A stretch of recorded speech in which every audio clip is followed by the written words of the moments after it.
কিছু কিছু পাবলিক আছে যারা মানুষের নাম বেচা চলতে হবে, খাইতে হবে, তারা কিছুদিন পর পর বইয়ের সাথে ঝগড়া করে মারামারি করে, এখন থেকে যখন আমাদের ঝগড়া লাগবে তুমিও লাইভে যাবে, তাহলে আমরা অনেক ডলার কামাই করব। রাজার বিষয়ে আমি কিছু কথা বলতে আসলাম। ওই যে লাইভে এসে আমাকে এত কথা বললো, এত গালাগালি করলো, ওই আসলে কি? এটা আমি সাবলেট ছিলাম, আমি ওর পুটকিতে আগুন লাগলে সে আমাদেরকে গেলে কেন? কি করছিলাম? তোমার কি কোনো ক্ষতি করছিলাম? আজ পর্যন্ত কোনো ক্ষতি চাই নাই। এটা করো, এটা করো। আমাদের নিয়ে মাঝখান থেকে গালাগালি করছিল, আমাদের অনেকেই বলছে যে কিছু বলো না কেন।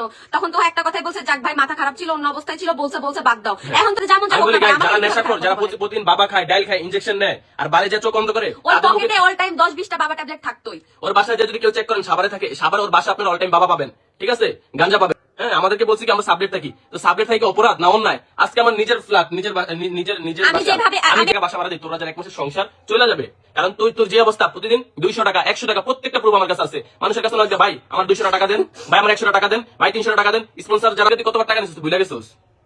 তোমরা গোয়া মারামারি করো, তোমাদের ব্যাপার, আমার গেলে কি আছে? আমি কি করছি? তোমাদের নিয়ে যে হাজার হাজার মানুষ ভিডিও বানায়, করে সেই করে। আচ্ছা, তোমরা যে বলো যে আমরা এরকম ঝগড়া করি না, আমরা 2 দিন পর পর এটা করি না ওটা করি না, ভাই তোমাদের মতো আমরা 2 দিন পর পর লাইভে এসে কান্নাকাটি করি না, ঝগড়া করি না। আমরা কখনোই আমিও রাত 12টা 3টার দিকে বাসায় আসি। কালকে আমরা সবাই মামাতে যে খাওয়া দাওয়া করার জন্য, আর আমাদের এক খাবার টেবিলের যে বিল, এই বিল দিয়ে তো রাজা সংসার চলবে এক মাস। যা, হ্যাঁ, তো ওই কান্না করতেছে, আমার খুবই খারাপ লাগবে, কারণ রাজা একসময় আমাদের সাথে চলছে। হ্যাঁ, রাজা ফ্যামিলির অবস্থা আমি জানি। রাজার বাপ মা নাই, বাবা আছে, তার এখন পেজ নাই, বা ইনকাম সোর্স অবস্থা খারাপ। আমি দেখে খুবই খারাপ লাগছে। আল্লাহ একটা মানুষকে তো দুঃখ কেমনে দেয়? এই মাসের ভাষা কি 4 তারিখে তুই করস না? জানোয়ার, তুই করস না? তোর বাচ্চা কেমন হয়েছে? কোন রাইফরা কি করে রে? এটা কি এসে তো বলতে হবে? আর বাপ মা কি করাই দেখছে? তোর বাপ মা কি তোরে কি আকাশ থেকে ফেলে জন্ম দিছিল?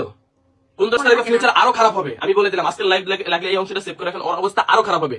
সবাইকে পায় এই সাবলেট কি মানুষ থাকে না রে? আমি সাবলেট থাকি, স্ট্রাগল করে। আচ্ছা, আমি হচ্ছে 30,000 টাকা ভাড়া দিয়ে বাসায় থাকি, ঠিক আছে?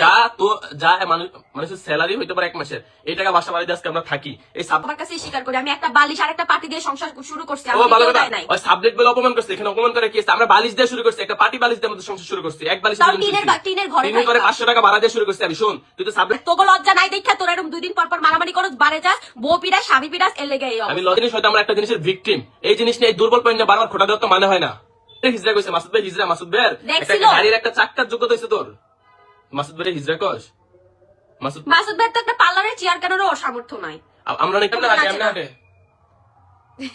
হিজরা কারে কোয়া দরকার? হিজরা তোরে কোয়া দরকার? তোর বইয়ের মাইর খায়, বইয়ের নামে কি কথা বলে, ভাই কি কথা বলে, এইসব কথা কেউ বলতে পারে? তোর মানুষের বাচ্চা জানোয়ার মূর্খ আছে, যে মূর্খের বাচ্চারা কোনো কিছু না জেনে শুনে কমেন্ট করে। 3 লাখ আমার জামাইয়ের একটা বিয়াদবের অভ্যাস আছে। ও যতই ওর যেটা কইবো সেটা ওর মুখ বুঝে সহ্য করে, হেরে আবার কল দিতে লাগবে। কি লিগা ভাই? আমি তো বুঝতে পারি না, গালাগালি করছে। গালাগালি কেন করবে সে? তাতে অধিকার নাই আমার ফ্যামিলি না গালাগালি করার। ভাই আসলে রানিয়ার যে একদিনের খরচ ও এটা বহন করতে পারতো না। নিজের জীবনে কলঙ্কের দাগ রাখে আরেকজন আঙ্গুল দিয়ে দেশ, নিজের পুটকিতে ঘুরে আরেকজনের দেশ, তোর পুটকি সাফ কর। আমাকে রেখে কখনো হোটেলে যায় নাই, বাড়ি যায় নাই, অন্য মেয়েদের সাথে কথা বলে ভিডিওতে এসে বলছো ওরা নাকি আগে হোটেলে রাখতো বিয়ের আগে। তাই আমরা কি এরকম নাকি? ওইটা সাথেই মিশিরা, কারোর সাথে না। আমরা চাই আমাদের মতো নিজেদের জীবনটা গুছিয়ে নিতে। আর আমরা সোশ্যাল মিডিয়াতে বেশি দিন থাকবো না, আমাদের ইচ্ছাও নাই। অনেক বাজে ভাবে গালি দিছে, তা আমি না একটা মিম। হ্যাঁ আপু, এটার জন্যই হচ্ছে আমি নালে লাইভে আসতাম না। তো কেন সে গালি দিবে? সিজারের টাকা খুব কম পড়ে গেছিল না, ওই টাকাটা নালে গেলে একটা করছে। এখন তো জুতা পিটা করো এই বদনা রাজাকে, কিছু বলার নাই ভাই। আমি 30-35 লাখ টাকা খরচ করে একটা সেলুন দিছি, বগুড়াতে একটা দিছি, 2টা সেলুন দিছি, ঠিক আছে? একটা সেলুন না, তুমি একটা গলির দোকানে একটা চেয়ার লাগে, একটা চুল কাটিয়ে দেখো, একটা কারিগর দিয়া। আমি 20টা-25টা স্টাফ পালছি, ওইটা করে দেখাও, ওই হেডাম হবে না। কথা বলতে চাই না, ওরা যেভাবে আমাদেরকে গালাগালি করলো, আমি তো গালাগালি করবো না ভাই, আমি জাস্ট হালকা করে পিঞ্চ মারবো। সেটা হচ্ছে